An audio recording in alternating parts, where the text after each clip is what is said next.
As we're watching the markets flirt once again with this 12,000 number, there's a new estimate about the nation's debt on the other side of the coin. Will the budget deficit hit a new record this year? Well, the CBO says it will. $1.5 trillion.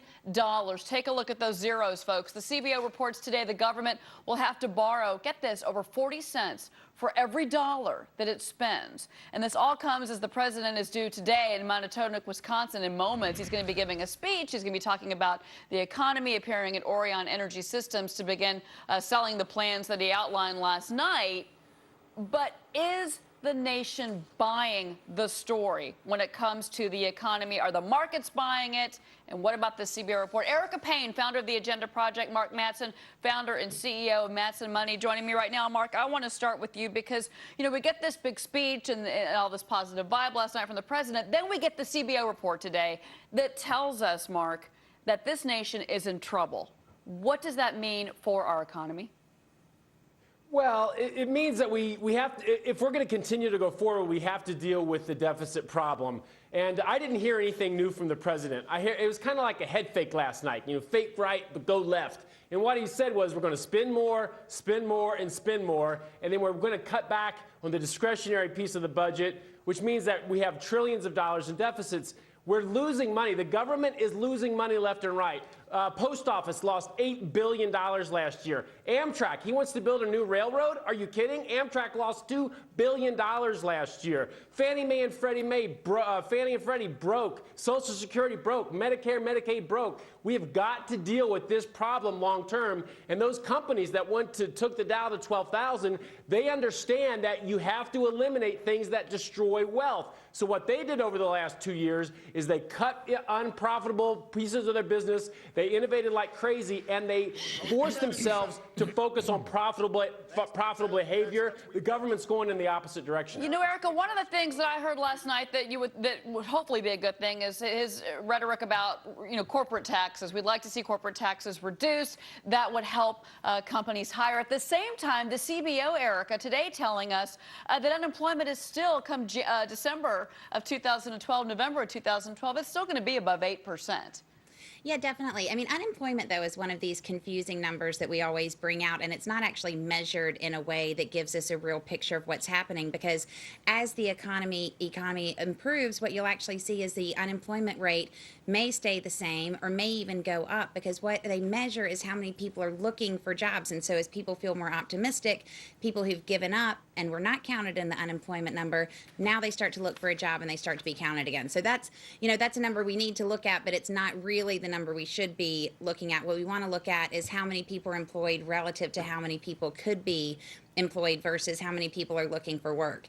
And so what we're seeing now is as the economy improves, people are starting to feel more optimistic, and they're starting to hit those jobs, hit the job market, send out their resumes, and you'll see that number not move like we'd like to see it move, but I think that a lot of people are having jobs that didn't have jobs 2 years ago. One thing I heard last night, Greg Jarrett, was that there wasn't, well, it's what I didn't hear. I didn't hear any talk about wind, about solar, about green energy. That is something that the president had been kind of laying his finger on, saying this is what's going to build the economy. This is where the jobs are going to come from. Not one mention. I thought all of that was supposed to be the new America, and apparently it is now the old America.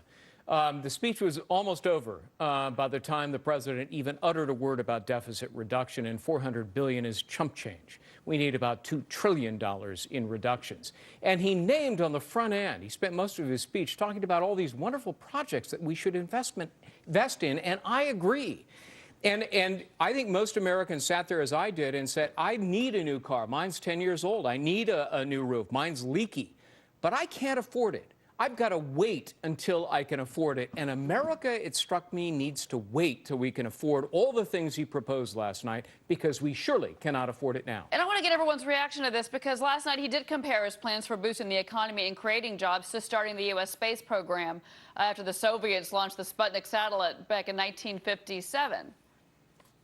So, after investing in better research and education, we didn't just surpass the Soviets.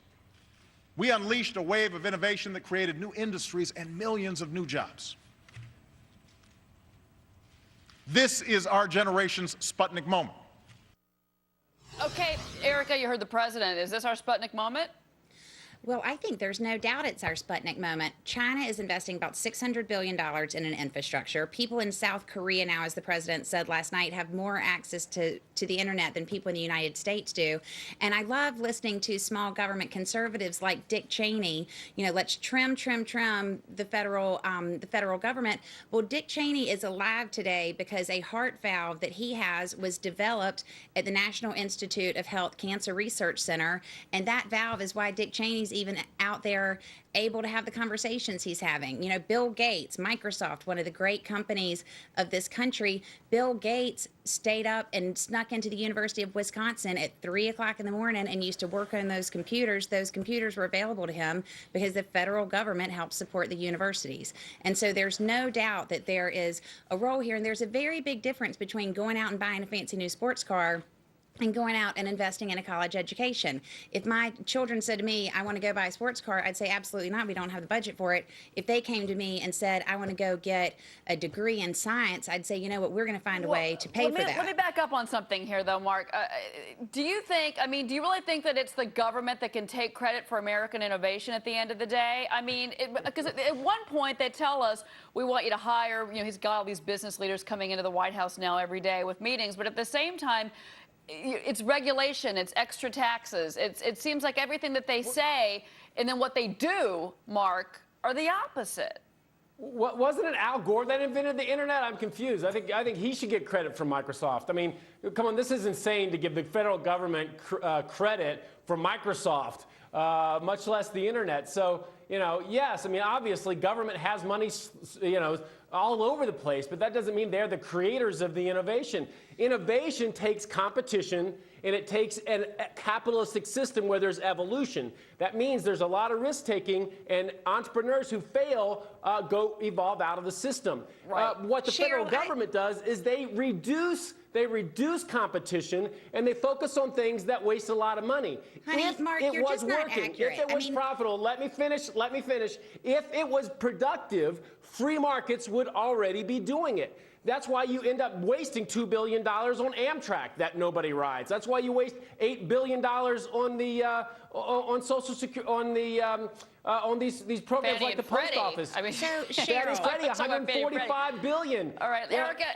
So it wastes far more than it creates. Okay, I'm Okay, so so sorry, Mark. but Erica, I need to give you a last word here. Okay, Mark, R&D magazine, Research and Development magazine, just ran an article that showed that 2/3 of the top innovative inventions that happened in this country over the last 40 years were a partnership between government and business. Government has the money to do that raw material, that straightforward, pure research that is the building blocks. And the fact of the matter is, Mark, Al Gore didn't invent the internet, but the Department of Defense did. The Department of Defense was the early building block of an internet, and look at what happened with that. So you're just factually you're not accurate, honey. You need to go back and look at that. For every dollar that the federal government spends, they waste 10. And if you don't think you would private rather us enterprise not can innovate have the these internet. things on their own, So, Mark, then if you could go back and do the federal the federal spending, you government had would no get rid idea of what the they had internet. when they had the internet. Anyway, Okay. It took guys, thank entrepreneurs you. to Great, discover what it was. Great, Mark. Very You just fun. destroyed our economy. All right, Good love job, you guys, honey. both of it. Mean it. All right, I'm taking a break. When I come back, it is a small California town with a big money problem, everybody. We're going to go live